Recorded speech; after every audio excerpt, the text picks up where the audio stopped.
Salut tout le monde, c'est Science. Aujourd'hui, je vais vous présenter deux théories sur Inazuma Eleven. Plus précisément sur les mystérieux esprits guerriers de la saga Inazuma Eleven Go. Nous allons voir l'origine des esprits guerriers, mais aussi répondre à cette fameuse question: pourquoi l'équipe de Inazuma Japon, Little Gigantes et bien d'autres n'ont-ils jamais eu d'esprits guerriers? Concernant l'origine des esprits guerriers, on va remonter à l'époque de la saison 3, plus particulièrement au premier arc filler de Inazuma Eleven, l'arc des anges et des démons. Après le match contre les anges noirs, Destra arrive à fuir Sahel suite à un discours sur le football prodigué par notre Mark Evans national. Sahel nous dit cette phrase intéressante. Je veux dire que le roi des démons de la légende n'existe pas, car en réalité, le roi des démons est en chacun de nous. On peut donc assimiler ce fameux seigneur des démons aux esprits guerriers qui vont apparaître 10 ans plus tard. De plus, si on s'intéresse plus particulièrement aux équipes présentes durant cet arc filler, on remarque la présence d'anges mais aussi de démons.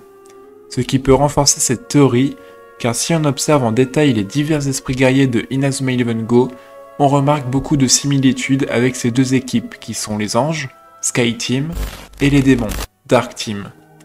Du côté des anges, on peut notamment trouver Archipégase, le cheval des dieux, Neptune, seigneur des mers. Dans la mythologie romaine, il est le dieu des eaux vives et des sources.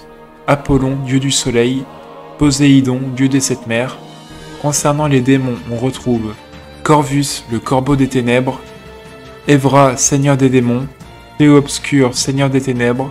Zodiac, prince du plan astral, et encore bien d'autres. On peut aussi se demander pourquoi Level 5 aurait créé cet arc filler, car il n'en avait jamais fait auparavant, ni pour la saison 1 ou la saison 2. Alors pourquoi maintenant en plein mondial? Je pense que cette mini-aventure servait à introduire subtilement les esprits guerriers, car il savait que c'était la dernière saison avec Mark Evans en tant que protagoniste et qu'un passage de flambeau s'imposait. Voici un élément bonus. Dans le film Inazuma Eleven Go Griffon, Victor nous présente l'île du sanctuaire.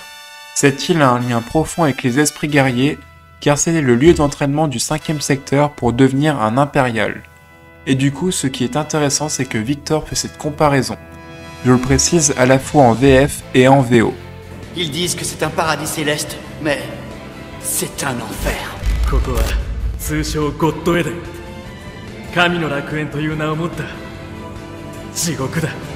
Cette comparaison qui contient les mots paradis et enfer nous fait repenser au fameux arc filler des anges et des démons.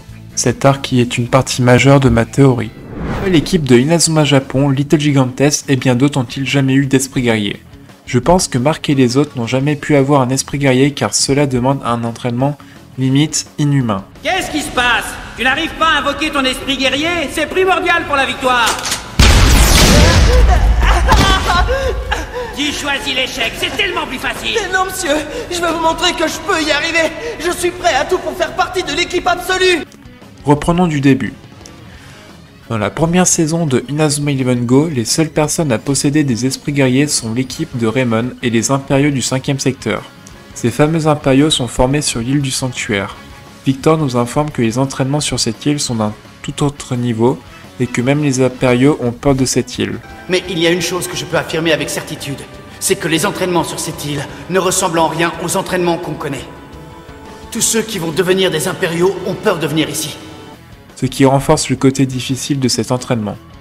De ce fait, je pense que Mark Evans ou bien d'autres n'ont jamais connu un entraînement de ce type, pour le qualifier de torture, ce qui explique la raison qu'ils n'ont jamais pu débloquer leur esprit guerrier. De plus, le concept d'énergie spirituelle qui est évoqué par le coach Travis dans l'épisode 2 de Inazuma Eleven Go saison 1,